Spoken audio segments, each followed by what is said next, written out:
Welcome back to the Explainer. Today we're asking a pretty fundamental question. When you save a file, where do all those bits and bytes actually go? And if you've been following our operating systems playlist, this is going to build perfectly on everything we've talked about so far. I mean, think about it. We click Save, we double-click to open something, but have you ever really stopped to wonder how your computer finds that one specific file in a literal sea of trillions of bits on your hard drive? How does it not get lost? Well, the magic behind all of this is something called the file system. It's this powerful, completely unseen organizer, the unsung hero of your operating system that brings order to absolute chaos. It's what turns raw storage into the neat files and folders we use every single day. So, to really get how this works, let's start with the world that we all see and understand, the simple, logical view of our data. You know, our files and directories. From the operating system's point of view, a file isn't really a document or a photo. It's just a container for data, a stream of bytes that needs to be kept safe and sound for the long term. And every single time you open a document, save your work, or even just look at a picture, you are telling the OS to perform these 4 fundamental actions: open, read, write, and close. These are the absolute bedrock of all file interactions. Okay, so here's where we get to the core problem, the central challenge for any file system. There's this massive disconnect between the simple file we see on our screen and what the physical hardware actually stores. So how do we bridge that gap? To us, a file, let's say mydocument.txt, seems like one single continuous thing, a complete entity. That's the logical view, simple and clean. But the physical disk? It sees something totally different. All it sees is a long line of numbered storage chunks called blocks, usually about 4 kilobytes each, and our one single file might actually be shattered into pieces and scattered across hundreds of these blocks all over the disk. And that right there is the million-dollar question. How does the operating system keep track of all those scattered pieces? Which blocks belong to which file, and what's the right order? This is the fundamental problem, and over the years, 2 master plans emerged to solve it. These 2 foundational approaches to organizing all those data blocks are the file allocation table, which you'll hear called FAT, and the index node, or inode. And the analogy here is actually perfect. Think of FAT like one giant treasure map for the entire disk. You find the starting point, and then you have to follow a series of clues to get to the next piece.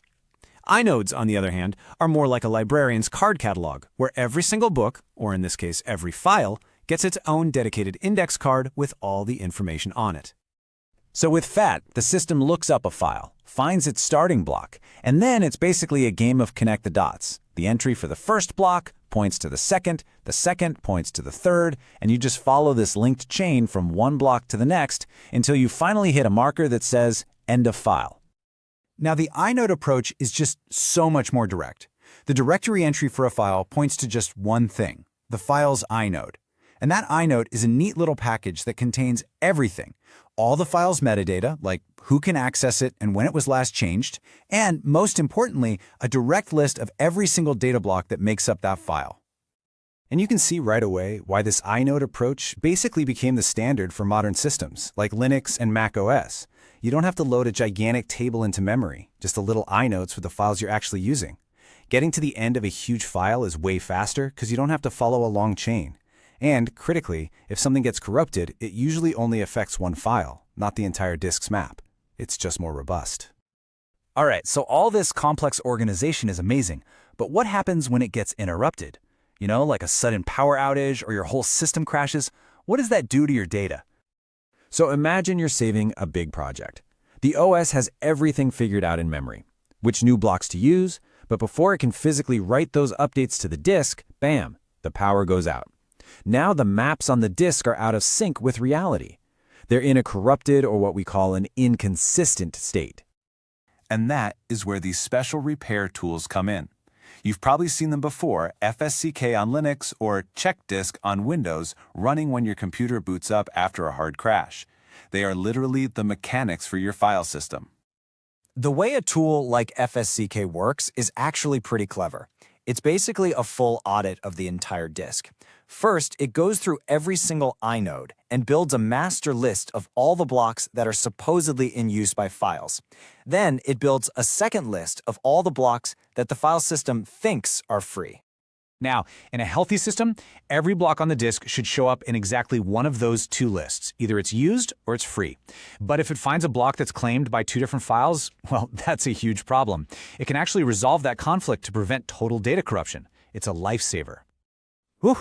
Okay, that was a pretty deep dive into the hidden world of file systems.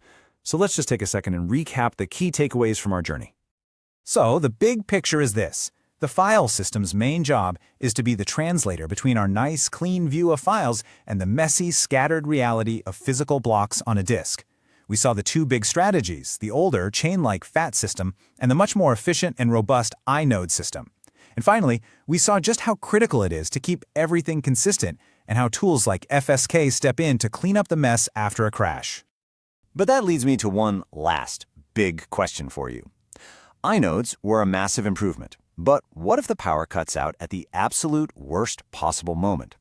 While the inode itself is being updated on the disk, the very map is half written. That terrifying problem is actually what led to the next major evolution in file systems.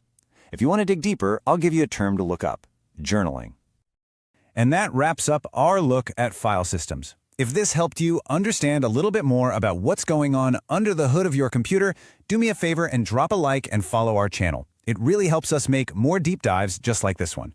Thanks for watching, and I'll see you in the next one.